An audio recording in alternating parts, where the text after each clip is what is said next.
Welcome to Marine Learn, practical knowledge and training for maritime professionals. Hit the bell button, subscribe, and like the video so we keep bringing valuable content to you.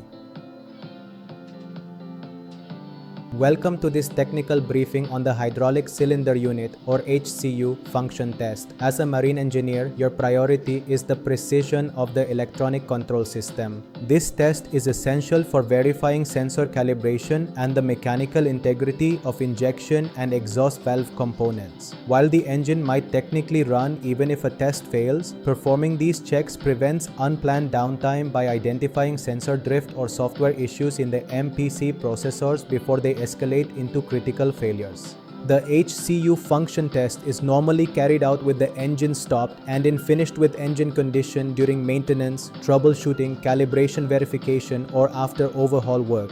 Before we begin, the engine must be at a standstill in the finished with engine state. Start your hydraulic startup pumps and ensure fuel oil circulating pumps are active. Per the guide, you must set the MOP to the chief control level using MOP-O, though performing these tests on MOP-B is preferred for better system support. Safety is a team effort. Establish radio communication between the chief or second engineer in the ECR and the third or fourth engineer at the cylinder platform. Our assistant must be ready to both feel for mechanical movement and listen for the distinct sound of the actuation shockwave. Safety is a team effort. Establish radio communication between the chief or second engineer in the ECR and the third or fourth engineer at the cylinder platform. Our assistant must be ready to both feel for mechanical movement and listen for the distinct sound of the actuation shockwave.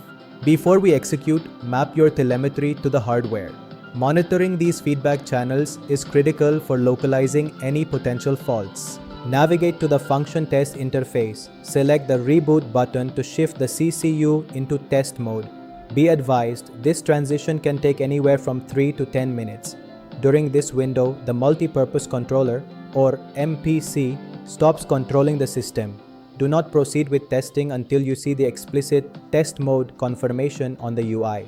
Moving too quickly can result in communication errors between the MOP and the local controller. We start the execution by triggering a fuel injection. At this moment, your assistant on the cylinder platform must physically feel for the jerking in the high-pressure pipes and listen for the mechanical shock wave of the plunger. This dual verification confirms the command translated into physical work. If no movement or sound is detected, use the abort command and restart the step. This is often necessary to clear trapped air from the hydraulic lines to ensure a solid column of oil for the test. Next, command the exhaust valve to open. Digital telemetry should show a spike in CH30 and CH34, confirming the valve has achieved an open state. Physical verification is essential to ensure standard operation. Monitoring the feedback channels is critical. You'll notice two distinct milliamp ranges for each channel. The first range, 3.5 to 12 milliamperes, represents the sensor in a neutral or up position. The second range, up to 20.5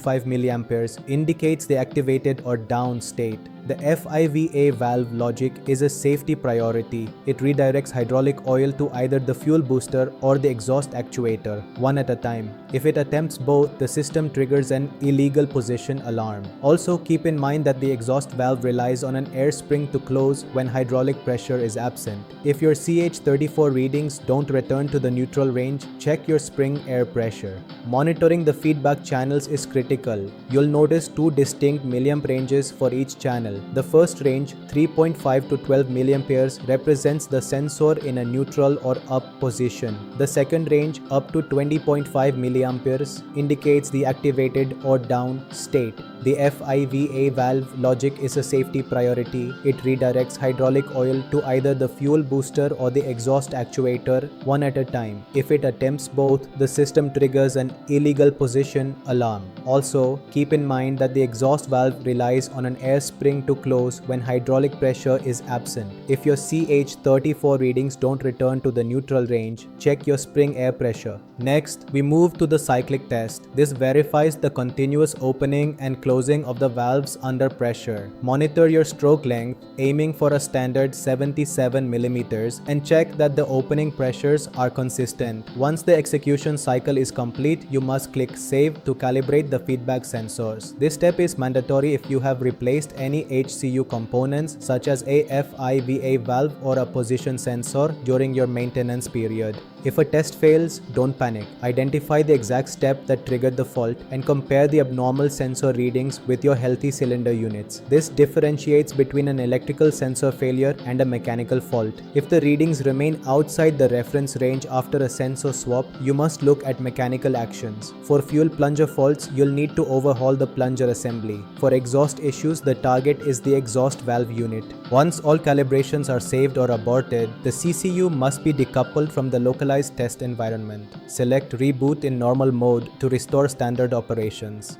To wrap up, you must reboot the CCU back into normal mode. This is the only way to restore MPC control for engine operation. Finally, return your hydraulic pump controls from local back to remote or auto. This is a crucial step to clear any remaining startup pump failed alarms. By meticulously following these procedures, you ensure that your HCU is ready for the rigors of the next voyage. Safe operations, engineers.